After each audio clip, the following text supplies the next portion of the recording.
Mesdames et messieurs, bonsoir, enfin genre bonjour, on s'en bat les couilles. Bienvenue dans une vidéo où on va parler d'OVNI. Ouais, un petit coup de vin rouge, ça fait du bien. Pourquoi je décide de faire une vidéo sur les ovnis? Qu'est-ce que j'ai à vous dire? Il y a quelques semaines de ça, je suis tombé sur un article qui m'a fait donner l'idée de cette vidéo que je vous présente maintenant. Je vais vous parler de quelques histoires qui, vraiment, que j'ai vu ça et je connaissais absolument pas ces histoires et j'imagine que vous connaissez pas non plus. Attention, disclaimer, je ne suis pas scientifique, je ne suis pas journaliste, juste je me renseigne sur des sujets qui me passionnent pour essayer de trouver des réponses à mes questions, essayant de pas trop raconter de conneries.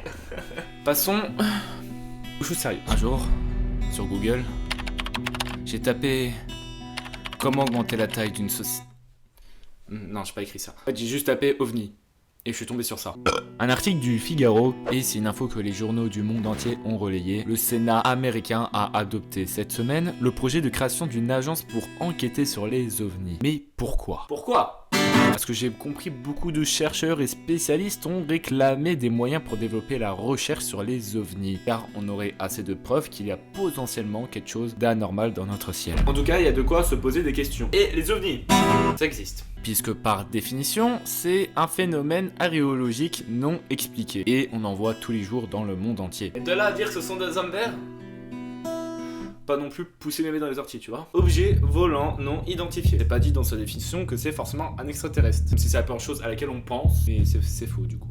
Un petit goût de pisse là-dedans. On va commencer avec une première histoire qui s'est passée en 1994 au Zimbabwe et qui est assez spéciale. Pourquoi? Parce que ça s'est passé en fait devant une école avec des enfants. Et vous connaissez le dicton qui dit que un enfant ça ne ment jamais? Non, c'est pas ça. Que la vérité sort toujours de la bouche des enfants. C'est tout simplement parce qu'un enfant en fait c'est pas assez développé pour inventer des gros mensonges. Un enfant qui vient et qui dit je viens de me faire violer, il a pas mytho, tu vois. Bon, j'avoue comme exemple j'aurais pu donner un truc un peu plus joyeux. Je vais vous raconter ce qui s'est passé au Zimbabwe. Il faut savoir qu'à l'époque ça a été extrêmement médiatisé, mais que de nos jours cette histoire elle a été oubliée, elle est voire même pas du tout connue. Et ça se passe le 16 septembre 1994 à l'école privée de Ariel à Roua.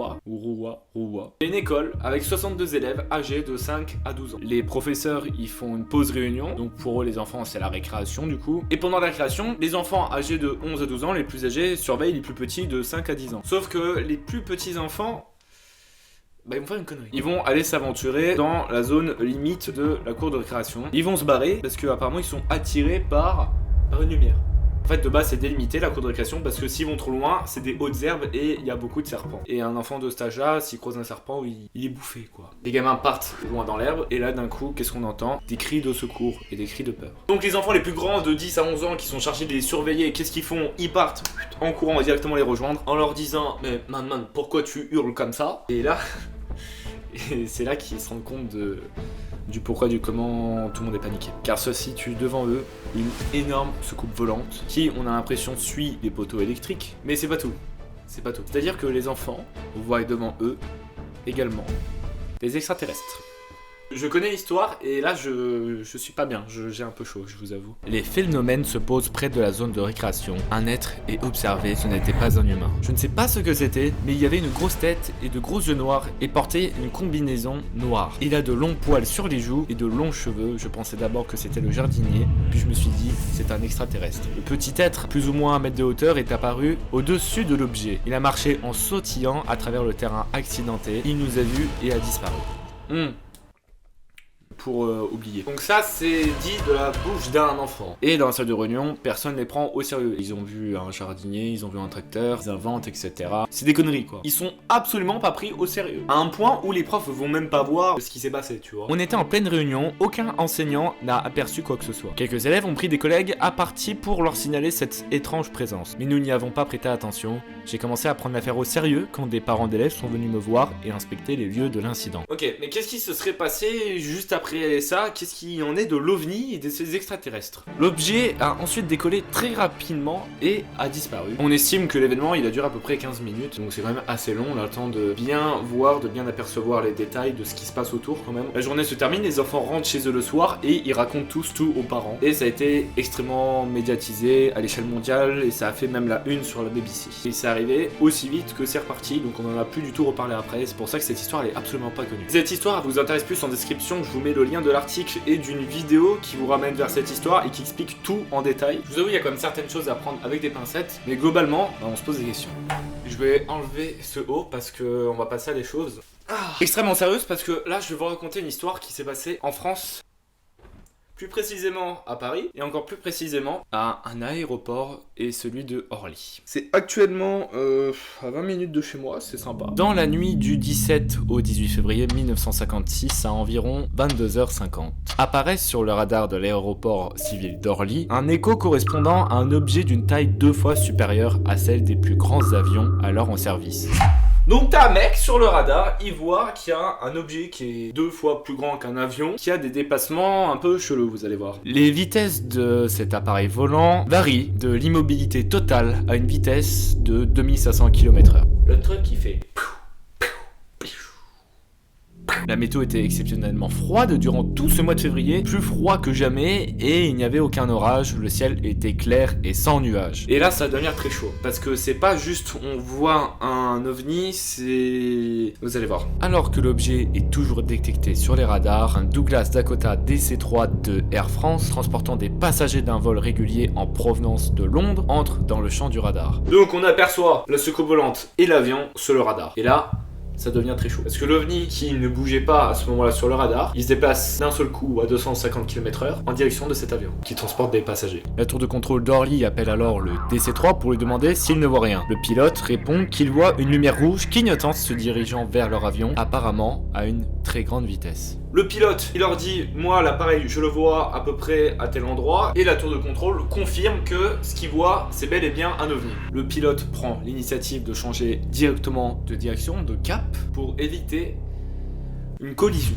Le truc en fait, il leur fonce dedans, il va tout droit sur l'avion pour lui rentrer dedans. Et d'un coup, l'objet disparaît des yeux du pilote, et la tour de contrôle, lui, il arrive encore à localiser l'appareil, mais plus du tout au même endroit. Et à ces nouvel endroit, le copilote s'y tourne et voit une mystérieuse lumière clignotante, mais surtout bien l'objet lui-même, énorme et noir sur le fond du ciel. Pendant 30 secondes, les pilotes sont scotchés, fixés à l'OVNI, ils ont bientôt l'analysé, et le pilote, il va déclarer dans son rapport que l'objet ne dispose de aucune lumière réglementaire. L'activité de tout ça, ça a duré au total 3 heures. Et les enquêteurs, ils ont interrogé tous les autres pilotes de tous les avions qui sont arrivés à Orly ce soir-là, et oui, tous les pilotes ont déclaré qu'ils ont aussi vu cet OVNI, voilà, ils ont tous vu cet OVNI. Les pilotes des divers appareils qui atterrirent ou décollèrent cette nuit-là à Orly, après avoir vu la lumière clignotante et parfois l'objet manœuvrer autour d'eux à des vitesses folles, étaient blêmes de peur. Le gouvernement français, il met alors en place une grosse enquête, et on va d'abord s'attarder sur les objets de radar, voir s'ils sont normaux ou s'ils dysfonctionnent pas en fait. Sauf que m'amène... ça fonctionne parfaitement tout ça. Je sais pas si on doit s'en réjouir ou si on doit avoir peur du coup. On aurait peut-être préféré qu'on nous dise c'est une petite panne, tu vois. Il faut savoir un truc, c'est quand il y a ce genre de phénomène observé dans le ciel, celui qui a le dernier mot de la fin, c'est l'US Air Force. C'est l'armée de l'air américaine des États-Unis. Et eux, ils ont dit que c'était juste un phénomène météorologique rare, qui serait dû à la planète Vénus. Et en fait, même si ça vient de la planète Vénus, je trouve que c'est inquiétant quand même, non? Enfin, je sais pas. Vous allez voir dans cette vidéo, l'US Air Force, c'est une dinguerie, ils en ont rien à foutre. Pareil, en description, vous allez trouver de l'article de ce que je viens de vous raconter. On va passer à la dernière histoire.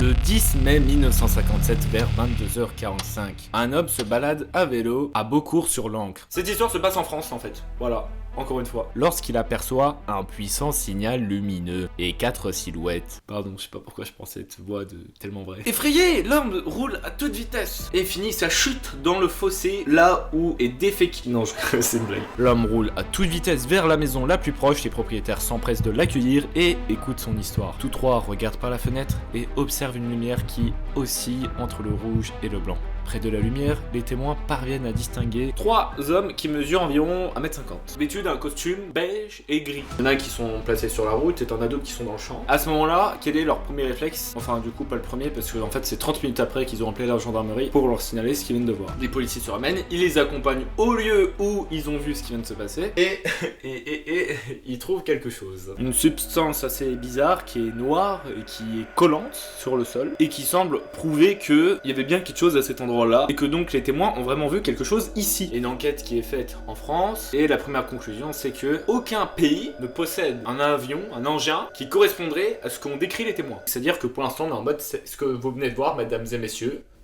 c'est pas humain. Le document indique que ces avions proviennent d'un autre monde. Vous vous souvenez tout à l'heure je vous ai parlé de l'US Air Force, vous savez ce qu'ils ont dit? Ils ont dit que les extraterrestres en réalité c'était des vaches, et que les taches sur le sol, c'était du goudron. Et moi j'ai une question quand même à cette US Air Force, c'est comment peut-on se tromper entre une vache et une silhouette humanoïde de 1m50? Ou est-ce que c'est parce que on soupçonne qu'il raconte de la merde juste pour faire du buzz? En tout cas j'espère que ces histoires vous ont plu, mais j'aimerais rebondir sur une chose. Est-ce que vous avez vu ça? Cette boule lumineuse apparaît toutes les nuits depuis mardi soir, à chaque fois à des endroits différents. C'était une énorme farce montée par l'humoriste Rémi Gaillard.